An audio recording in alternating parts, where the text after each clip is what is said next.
thing that anyone could ever ask of an industry that is, without a doubt, causing some problems. I mean, there's Yeah, exactly. no one's saying it doesn't cause problems. People will deny the extent of the problem, Yeah. but no one says that excess CO2 from from emissions is not an issue.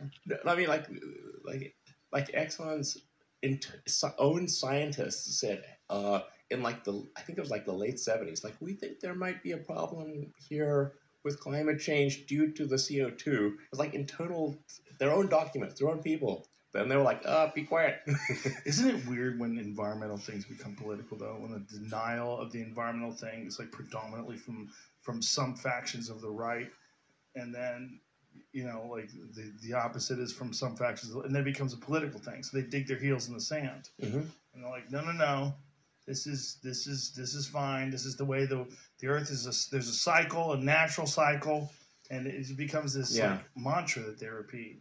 It's true there is a natural cycle, but that does not explain the situation. Right. The wall, as you described. It's a wall, man. Yeah. I mean, you just look at carbon parts per million, and it just looks like a wall. Like it just goes like blah blah blah. 200 to 300 parts per million. Bam, 400. Out of nowhere. There's also some weird arguments that some people will make in terms of the impact that it has on plant life, and that it actually is making the Earth greener. Oh, I think that's actually true. Yeah. Yeah.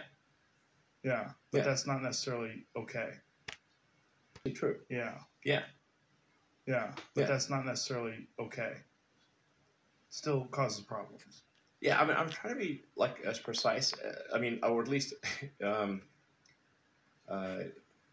least amount wrong that I can be. I'm trying to be the least amount wrong. Because plants live off carbon dioxide, so more CO2 it does improve plant growth. It's true. Yeah. Like I said, I don't think, based on where we are, provided we're not complacent, provided we don't take things for granted, I think we'll be fine. But if we're complacent and we take things for granted and we just proceed like everything's fine, and we continue on the momentum of CO2 emissions, we're taking a big risk. And the especially big risk is if there's a nonlinear event. Okay, so CO2 ppm, parts per million, has been increasing, pretty reliably 2 or 3 ppm per year, but you could have a nonlinear event. What would constitute a nonlinear event? If we melt the Siberian tundra, there's like a massive amount of trapped gas and dead plant matter that's frozen solid. Now, if that warms up and that decays, and that could put a massive amount of CO2 into the atmosphere, potentially. And then you have to how we what are the carbon sinks? And if you saturate the carbon sinks and you have a sudden release from something that was previously frozen solid, that's where you could have a nonlinearity and things could go haywire pretty fast. What could happen then? Earth would heat up, water level would rise. You'd have a higher probability of extreme weather events. Shit would hit the fan. Shit would hit the fan. Shit would hit the fan. I'm not saying for sure shit would hit the fan, but I'm saying the probability increases with time. So you can't just change the chemical makeup of the atmosphere and oceans and expect nothing's going to happen. This is just a chemical reaction, man. It's So is there anything? It's why are we even running this experiment? Right. So the crazy thing is hey, we know we need to have a sustainable energy economy long term because we're going to run out of oil. So then we're running this crazy experiment to see what is the effect of taking billions of tons of carbon that was deep underground, putting in the atmosphere and oceans, and what's going to happen as a result of that. And it's literally the craziest experiment in human history, because we know no matter what that we have to have a sustainable energy future. We have to, because otherwise civilization will collapse. So what the hell are we running this experiment for? because we're accustomed to doing things a certain way. This is going to go down as the most foolish experiment in the history of human civilization. Is it possible to create some sort of carbon extraction technology that will significantly impact the amount of CO2 that's in the air, or mitigate the emissions? Yeah, I mean, so I just actually announced that I'm funding this $100 million carbon capture prize to find out the answer to that question. So right now, all of the carbon capture methods that we're aware of are very expensive. The cost per ton is very expensive. And then even if money's not an issue, you have to say, okay, how much wind or solar energy was required to pull carbon out of the atmosphere and like, I don't know, make it in solid form, like make a cube.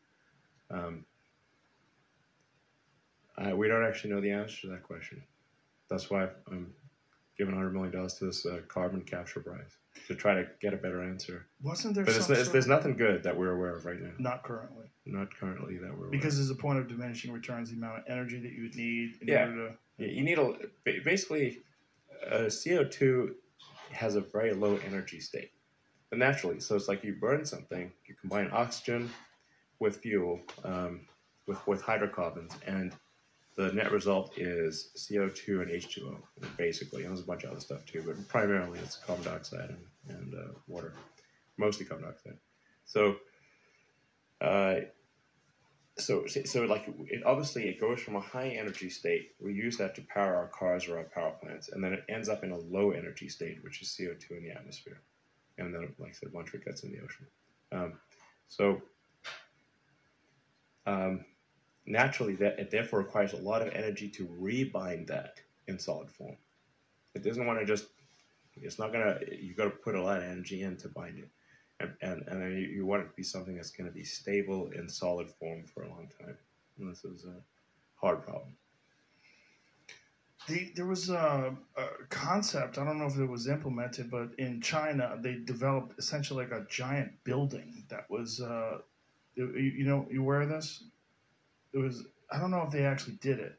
Did they we talked about this before, Jamie. Did they ever wind up doing that? It was like a building that was essentially like a giant air filter. And they were going to use it, but that might have been about particulates more than it was about CO2. Maybe more about. But by the way, I have to be, say a good word here for China. China has the some of the more, for any large economy, has the most progressive pro-environmental rules of any large economy. Really? Yeah. They're like super supportive of electric vehicles. Of like, it's just like a bunch of soft Westerners. They're like, they're just a bunch of environmental softies. And then at some point, like senior members of the Chinese government, they said, well, let's like ask the, engineering professors like at the universities, like, what do they think? And they're like, oh yeah, no, it's definitely real. They're like, wait, you mean it's real? They're like, yeah, it's real. So then like, holy shit, immediate change. Well, that's the power of having the government and business inexorably intertwined. Yeah. So they can kind of decide how business is going to react and what's going to happen, right? Yeah, I think people don't realize China is super pro-environment right now, like way more than America. Is that their thing? Skyscraper-size air purifier is the world's tallest. Look at that thing. So that's an air purifier. But that's the thing is that pulling particulates out of the atmosphere, or is that actually taking carbon out? An air purifier. Purifier, not the same it's thing. Super hard to capture carbon. Look at that thing. Jesus Christ. Imagine falling into that. Yeah. I mean, naturally, it's just fundamental thermodynamics. Like, you released a lot of energy that resulted in the CO2. So now you got to use a lot of energy to capture it. Yeah. Made of particulate matter no bigger than 2.5 microns in diameter. Yeah. Yeah. That's a particularly difficult to filter 2 microns. I don't know, most people probably don't know, but like Model S and X have hospital